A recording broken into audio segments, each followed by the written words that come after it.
భర్తీ ఛానల్కి స్వాగతం. జై శ్రీరామ్, హర్ హర్ మహాదేవ్. నారా రోహిత్ హీరో అండి అతను.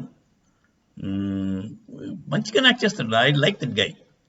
చాలా బాగా యాక్ట్ చేస్తాడు. యాక్షన్ బాగుంటుంది. కొంచెం తెలివితేటలుగానే ఉంటాయి సినిమాలు కూడా. రొటీన్గా ఉండవండి, కొంచెం డిఫరెంట్గా ఉంటాయి. సో అది నారా రోహిత్ గారి cut, but not very successful. ఆయన టాప్ హీరోస్ అంత సక్సెస్ అయితే లేదు ఆయనకి. సెకండ్ గ్రేడ్ లీడర్ అని చెప్పుకోవాలి, సెకండ్ గ్రేడ్ హీరో అనే చెప్పుకోవాలి. కాకపోతే చంద్రబాబు నాయుడు గారు 2014 నుంచి 18-19 దాకా ఉన్నారు కదా పరిపాలనలో. ఆ టైంలో అతను 17 సినిమాలు తీశాడు. 17 సినిమాలు within span of 4 to 5 years తీశాడు. అది టాప్ హీరోస్ మహేష్ బాబు,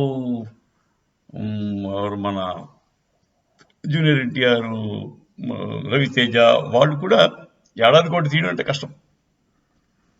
అది ఒక సినిమా ఫ్లాప్ అయిందంటే వెంటనే ఇంకోటి తీయడానికి భయపడతారు. కాకపోతే నారా మన రోహిత్కి మాత్రం అవకాశాలు వచ్చాయి, ప్రొడ్యూసర్లు వచ్చారు. సినిమా ఫ్లాప్ అయినా ఇంకో సినిమా వచ్చింది.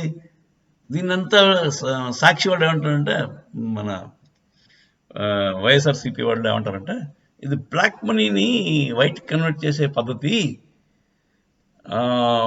బాబు గారు నారా రోహిత్ని అడ్డెట్టుకుని డబ్బులు బాగా ఇన్వెస్ట్ చేపించి ఫ్లాప్ సినిమాల మీద కూడా లాభాలు చూపించి బ్లాక్ని వైట్ చేశారని ఏదో చెప్తున్నారు.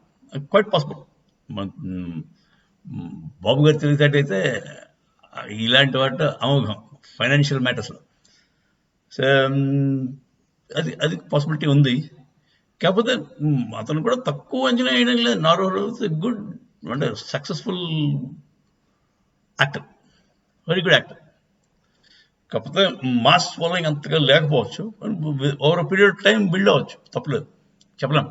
కాకపోతే ఇంకోటి ఏమైందంటే, అతను 2019 తర్వాత మన బాబు గారు గద్దె దిగిపోయిన తర్వాత ఒక సినిమా లేదు. అది ఇప్పుడు వైఎస్ఆర్సీపీ వాళ్ళ కాన్సెప్ట్, వాళ్ళు చెప్పే ఇది బ్లాక్ మనీ కన్వర్షన్ కోసమే తీశారు సినిమాలో అన్నదానికి కొంచెం బలపరుస్తుంది. ఆ ఆర్గ్యుమెంట్ని ఇంకా బలపరిచేస్తుంది.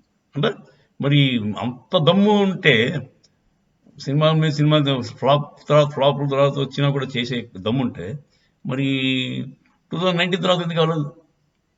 అప్పుడు బ్లాక్ మనీ కన్వర్షన్ పాయింటే లేదు. అప్పుడు డబ్బులు ఇచ్చేవాడు ఉన్నాడు కదా. స్కామ్లు ఉండు, బ్లాక్ మనీ ఉండదు. అంటే బాబు గారికి ఇప్పుడు ఇతను వైఎస్ఆర్సీపీ స్కామ్లు ఉండొచ్చు, ఆయన చేసుకోవచ్చు అలాంటివి. అదండి. సో సినిమాని వాడుకుని ఇది ఎప్పటి నుంచో ఉంది. ఈ దావుద్ ఇబ్రహీం గారు చేసిన పని ఇది. దావుద్ ఇబ్రహీం గారు ఎప్పటి నుంచో మొత్తం బాలీవుడ్ అంతా కంట్రోల్ చేసింది ఇదే పద్ధతి. మనీని రౌట్ చేయడానికి ఒక ఇన్స్ట్రుమెంట్ కింద సినిమాలని వాడతారు. అందరికీ తెలిసిన విషయం అది. సో అది తమిళనాడులో ఇంకా ఎక్కువ. తమిళనాడులో మీకు మొత్తం ఉదయనిధి స్టాలిన్ గాడా వాడు కంట్రోల్ ఉంటుంది సినిమా. మీరు ఎవరైనా సినిమా తీయాలంటే స్టాలిన్ తెలియకుండా తీయడానికి లేదు, జూనియర్ స్టాలిన్ తెలియకుండా తీయడానికి లేదు. ఫిల్మ్ ఇండస్ట్రీ అంతా వాడి గుప్పెట్లో ఉంటుంది. అదండి సినిమాలకి పాలిటిక్స్కి ఉన్న నెక్సెస్. అండ్ మనీని బ్లాక్ని వైట్ చేయడానికి కూడా సినిమాలు ఉపయోగపడతాయని మీకు అర్థమైపోయి ఉంటుంది. జై శ్రీరామ్, హర హర్ మహాదేవ్.